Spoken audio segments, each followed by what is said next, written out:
আপনি কি চান আরো এনার্জেটিক থাকতে, কম অসুস্থ হতে এবং মানসিকভাবে আরো শান্তিতে থাকতে? অনেকেই মনে করেন সুস্থ থাকতে হলে বড় পরিবর্তন দরকার, কিন্তু সত্যি কথা হলো ছোট ছোট কিছু দৈনন্দিন অভ্যাসই আপনার পুরো জীবনধারাকে বদলে দিতে পারে।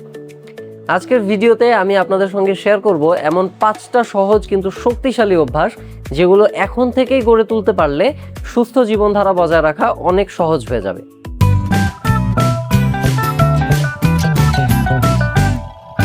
আসসালামু আলাইকুম, আমি ডক্টর গাজী সাজ্জাদ হোসেন। সবাইকে স্বাগতম জানাই আমার আজকের ভিডিওতে। সুস্থ থাকা মানে শুধু রোগমুক্ত থাকা নয়, বরং শরীর, মন এবং দৈনন্দিন জীবনের মধ্যে একটা সুন্দর ভারসাম্য তৈরি করা। চলুন জেনে নেই সেই 5টি অভ্যাস যেগুলো আপনাকে এই ভারসাম্য গড়ে তুলতে সাহায্য করবে। আর মনে রাখবেন, হেলদি লাইফস্টাইল মানে নিজের জীবনকে কঠিন নিয়মের মধ্যে আটকে ফেলা নয়, বরং এমন কিছু অভ্যাস তৈরি করা যেগুলো দীর্ঘদিন ধরে সহজে মেনে চলা যায়। তাই আজকের 5টা অভ্যাসের মধ্যে একসঙ্গে সবকিছু পরিবর্তন করার চেষ্টা না করে ধীরে ধীরে শুরু করাই সবচাইতে ভালো।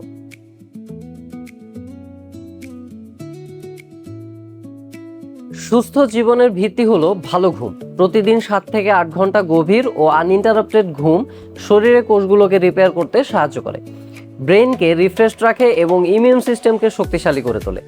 আসলে ঘুমের মাধ্যমে শরীরের হরমোনাল ব্যালেন্স ঠিক থাকে, স্মৃতিশক্তি ইমপ্রুভ হয় ও মনোযোগ বাড়ে। কিন্তু অনিয়মিত ঘুম বা রাত জাগার অভ্যাস থাকলে ক্লান্তি, মাথা ব্যথা, বিরক্তি, মনোযোগের অভাব এবং দীর্ঘমেয়াদে ডায়াবেটিস বা হৃদরোগের ঝুঁকিও বাড়তে পারে। তাই প্রতিদিন নির্দিষ্ট সময় ঘুমানো ও ওঠার অভ্যাস গড়ে তুলুন এবং ঘুমানোর আগে মোবাইল স্ক্রলিং ও অতিরিক্ত স্ক্রিন টাইম কমানোর চেষ্টা করুন। শুধু কত ঘন্টা ঘুমাচ্ছেন সেটাই নয়, কখন এবং কিভাবে ঘুমাচ্ছেন সেটাও গুরুত্বপূর্ণ। প্রতিদিন কাছাকাছি একই সময় ঘুমানো ও ঘুম থেকে ওঠা শরীরের ন্যাচারাল স্লিপ ওয়েক সাইকেল বজায় রাখতে সাহায্য করে। ঘুমানোর আগে অতিরিক্ত চা, কফি, ভারী খাবার এবং দীর্ঘ সময় স্ক্রিন ব্যবহারের অভ্যাস কমানোও ভালো। আর যদি নিয়মিত পর্যাপ্ত সময় ঘুমানোর পরও সবসময় অতিরিক্ত ক্লান্তি থাকে বা ঘুমের সমস্যা দীর্ঘদিন ধরে চলতে থাকে, তাহলে বিষয়টি অবহেলা না করে চিকিৎসকের পরামর্শ নেওয়া উচিত।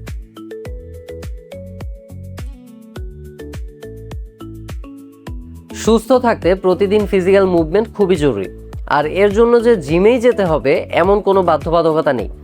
হাঁটা, হালকা দৌড়, সাইকেল চালানো, সিঁড়ি দিয়ে ওঠানামা বা ঘরে হালকা স্ট্রেচিং অর্থাৎ যে কোনো শারীরিক অ্যাক্টিভিটি উপকারী। নিয়মিত নড়াচড়া রক্ত সঞ্চালন ভালো রাখে, ওজন নিয়ন্ত্রণে সাহায্য করে, হার্টকে শক্তিশালী করে এবং শরীরের স্টিফনেস কমায়। পাশাপাশি এটি স্ট্রেস হরমোন কর্টিসলকে কমিয়ে এনে মন ভালো রাখতেও সাহায্য করে। তাই দিনে অন্তত 30 মিনিট ফিজিক্যাল মুভমেন্ট হয় এমন অ্যাক্টিভিটি করার অভ্যাস করলে শরীর থাকবে বেশি অ্যাক্টিভ ও এনার্জেটিক। তবে ফিজিক্যাল অ্যাক্টিভিটি মানেই একবারে 30 মিনিট কঠিন এক্সারসাইজ করতে হবে, বিষয়টা এমনটা নয়। আপনার দৈনন্দিন কাজের মধ্যেও মুভমেন্ট যোগ করা যায়, যেমন লিফটের পরিবর্তে নিরাপদ হলে সিঁড়ি ব্যবহার করা, দীর্ঘ সময় বসে থাকলে মাঝে মাঝে উঠে হাঁটা কিংবা কাছাকাছি কোনো কাজে হেঁটে যাওয়া। যারা দীর্ঘদিন ফিজিক্যাল অ্যাক্টিভিটি করেননি তারা ধীরে ধীরে শুরু করুন। নিজের শারীরিক সক্ষমতা অনুযায়ী অ্যাক্টিভিটি বেছে নেওয়া এবং নিয়মিত থাকা অতিরিক্ত কঠিন ওয়ার্কআউট করার চেয়ে বেশি গুরুত্বপূর্ণ।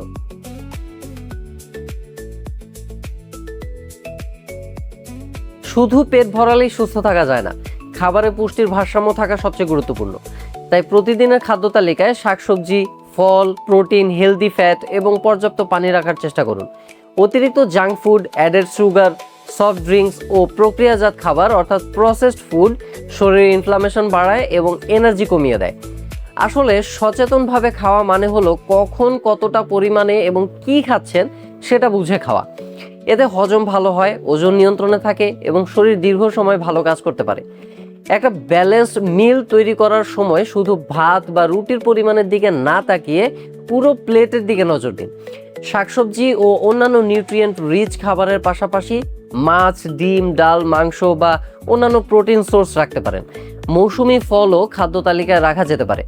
আর হেলদি ইটিং মানে পছন্দের খাবার একেবারে বাদ দেওয়া নয়, বরং প্রতিদিনের খাবারের স্বাস্থ্যকর ও পুষ্টিকর খাবারের পরিমাণ বাড়ানো এবং অতিরিক্ত চিনি, লবণ ও হাইলি প্রসেসড খাবার কমিয়ে আনার অভ্যাস করাই বেশি বাস্তবসম্মত।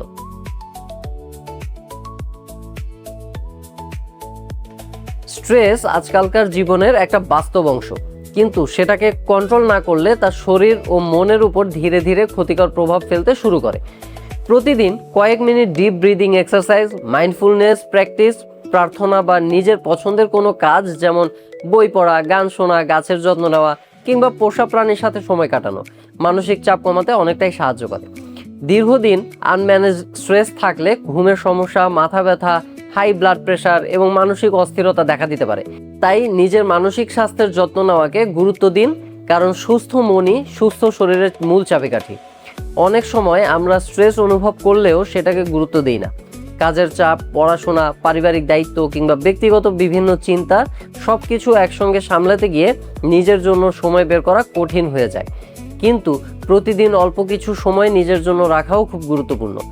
আপনি চাইলে দিনের মধ্যে মাত্র 5 থেকে 10 মিনিট শান্তভাবে বসে ডিপ ব্রিদিং করতে পারেন, বাইরে একটু হাঁটতে পারেন কিংবা এমন কোনো কাজ করতে পারেন যেটা আপনাকে মেন্টালি রিল্যাক্সড করবে। আর যদি দীর্ঘদিন ধরে অতিরিক্ত দুশ্চিন্তা, মন খারাপ বা দৈনন্দিন কাজকর্মে সমস্যা তৈরি হয়, তাহলে ট্রাস্টেড পারসনের সঙ্গে কথা বলা এবং প্রয়োজনে একজন মেন্টাল হেলথ প্রফেশনালের সাহায্য নেওয়াও গুরুত্বপূর্ণ।